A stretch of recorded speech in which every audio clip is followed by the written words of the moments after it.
Okay, so in the collection system, um, we've got a user-friendly system here. This has to be very user-friendly because the most basic of users are going to be using this part.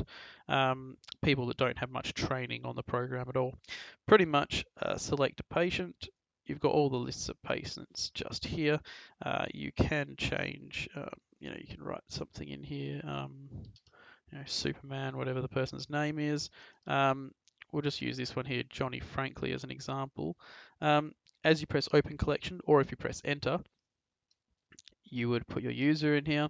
Nearly all users will have access to this section. We go, okay. Now, Johnny Frankly, this patient receives 2 packs each collection. 2 packs are made. Each pack contains 1 week. All this data comes from the cycle data from the cycle table, which I'll show you in a second. As you can see here, we've got a list of all the packs that are made. None of them are collected at the moment because there's no data in any of these columns. Also on this screen, we do have a user name and the location which is on the shelf. Now, if this was a different location, it might be that there should be a warning that will pop up. For example, I have fridge as a location, and I've also set the warning for true. So if the location of this pack was in the fridge, it would come up with a warning. I'll show you that as an example. So frankly, let's go fridge and go back here.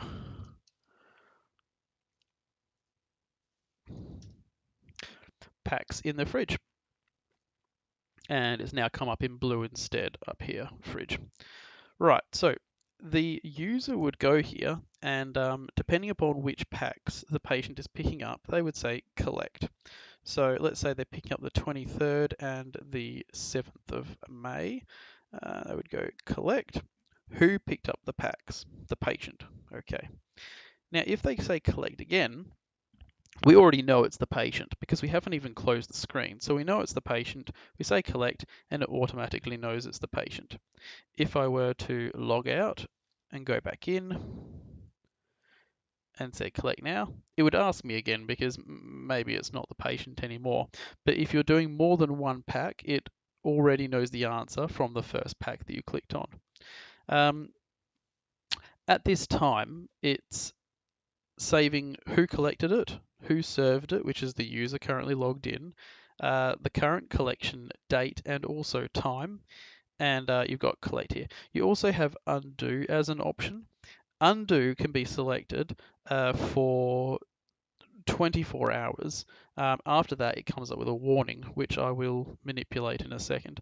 So I can undo this and undo this. Maybe it was the wrong patient. Maybe I even did it wrong. Maybe they didn't pick up the 7th and the 23rd. Maybe they picked up the 14th and the 21st. We go, oh, made an error. So collect, and it was actually the nurse, and they actually picked up all 3 packs. So it saved all that data there. Now what I'll do here, I'm just going to manipulate the database in the back end. Let's have a look here. So Johnny Frankly on the 7th and the 23rd. So if I come in here,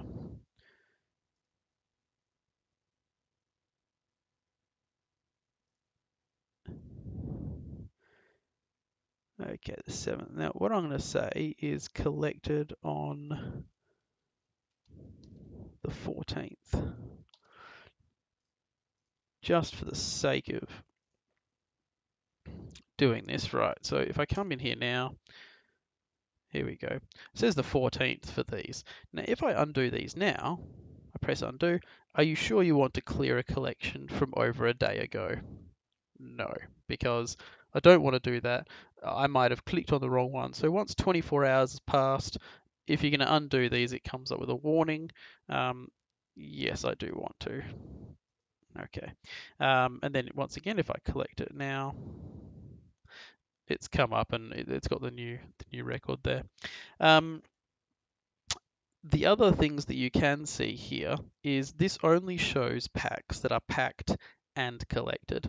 Now, if I actually want to see what's happening with other packs for the patient, you've got the option of pressing Show Packing Queue. Now I'll press this. Right. So 2 more packs have appeared here. Now you've got a key down here. So the purple is not packed and the blue is not checked. You can see there's no blue here. We've just got the 2 purples. So the 4th and the 11th of the 6th, they are not packed and they are not checked. These are not clickable. They don't do anything. And if I was to try and collect, you can't give this out. It isn't checked. In reality, we don't need these buttons at all because they'll never be able to do this if it's not written as packed or checked. Now, if I went through and in the packing section,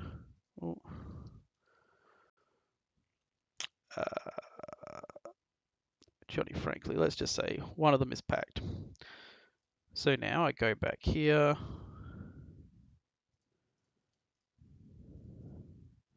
Okay, now if I say show packing queue, you can see that we've got one's packed, but it's not checked, and the other one's not packed or checked. So it just gives a distinction about where in the packing cycle are these packs, which gives the user the ability to go up to the packer and say, why aren't these done? And that's what the show packing queue button does. That's pretty much it for the collection system. The next little add-on section is sending a message to the packer.